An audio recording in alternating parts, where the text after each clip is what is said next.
What's up, y'all? I am back again today, and I am here to talk to you about that dirty black bag. I mean, this is a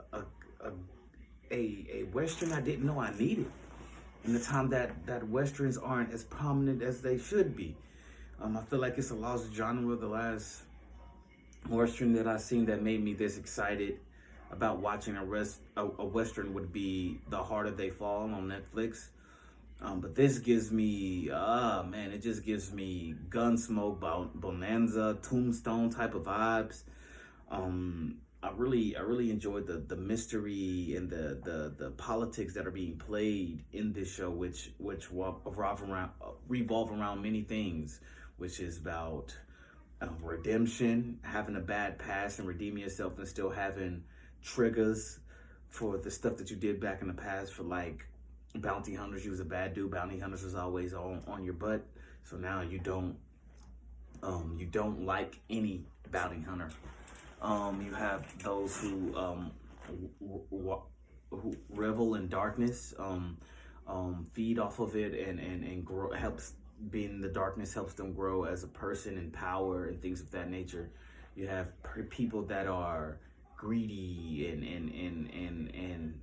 malicious in this show. Then you have good people who are trying to do good things for good reasons, but other people are doing good things for selfish reasons, but they say it's for good reasons. It's so much going on in this show, and in the first 3 episodes, I really got hooked. It was really the first episode that hooked me, but I got hooked to the point where I had to binge 2 more before I could come to you guys and talk to you about it. Now the series has already been out for I think about a year, or a year, 6 months to a year, and I'm not gonna go into everything with detail with you guys, and unless we get a couple enough likes and comments that says that you want to really sit down, digest it, and get into every episode. But we have this bounty hunter whose mother was killed when he was a kid. He was hiding under the bed.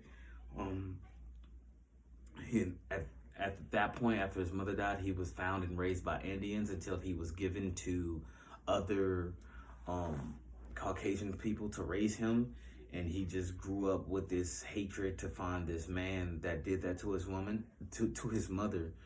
And there's only way to know him, or it's by an eye carved in on a knife, or finding people who have three carvings in their back from him.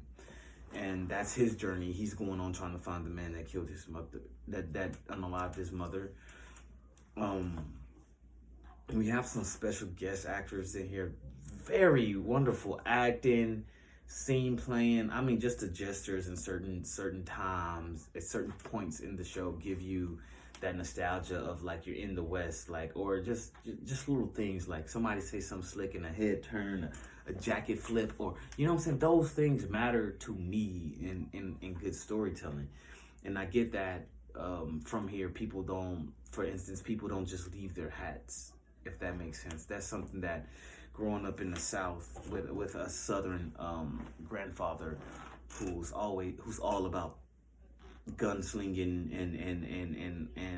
and Southern cowboyism and all that. You don't just leave your hat. You know, if you leave your hat or your horse, there was no way you could retrieve it without dying. If that's basically what I'm saying. The way people care about their horses in this show, how everything wasn't peaches and cream back then. Like if you lived in the desert, you're one of the toughest people in the world at that time, because it don't rain every day there. You know what I'm saying? And in this instance, in this town, it didn't rain for 5 years, and I thought that was crazy. People are searching for gold, like a little bit after the gold rush, where people think the gold dried up. Maybe it has, maybe it hasn't. People are still digging. People are conning people out of their land just to dig it up, just to see if they can find some gold. So people taking extra loans to see if they can find gold. So I just think it's very, very interesting how things played out in the West back in those times. Like you could be a criminal for 10 years, 20 years and then walk into a town and end up becoming the sheriff of that town. We seen it in Django. So I think it's very interesting, guys. I think it's a very, very dope cowboy to watch. The gunslinging, the gunplay in here is very unique and dope. I really love that we're starting to get other unique things in this universe, like axe throwing. Like, I'm pretty sure running into a Native American back in the day with that axe was terrifying to me, just to see how the distance they can throw and things of that nature. To me, it must be. And then running into the Apache, or I think it was the Apache, who can shoot 3 arrows in a matter of 2 seconds or something like that. So it's just like, how dangerous would they have been if they didn't have war cries? In my opinion. I know we're going to something different. Something I thought about watching the show. It's like, if Native Americans didn't let it be known that they were coming, meaning with their war cries, like their you know what I'm saying, their war cries, everybody has their war cries. They didn't do that. How many people would catch an arrow before you even know they there?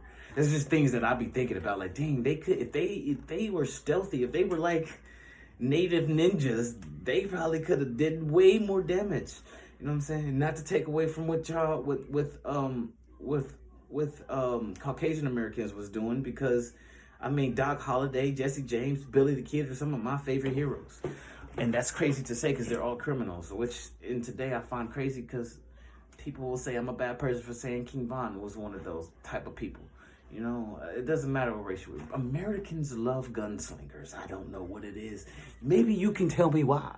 Maybe you should hop in the comments and tell me why we do and why we shouldn't. I don't know, but I'm just saying, for this specific show, the outfits, the long coats, for instance, the way that a woman can hold power back. You know, it's always perceived that a woman has never held power in this world and could never hold power over men in this world. And the way that they do it in this show shows you that they've always had power over men. It depends on how it gets used and how you maneuver around it. How, for instance, if you move to a desert town, there are 2 things men are gonna need: women and water. And if you control both of those, well, all due respect, you control the town. And that's some of that. You get to see some of that play out in this, and how strong a woman could be in her femininity, or just right out brutal.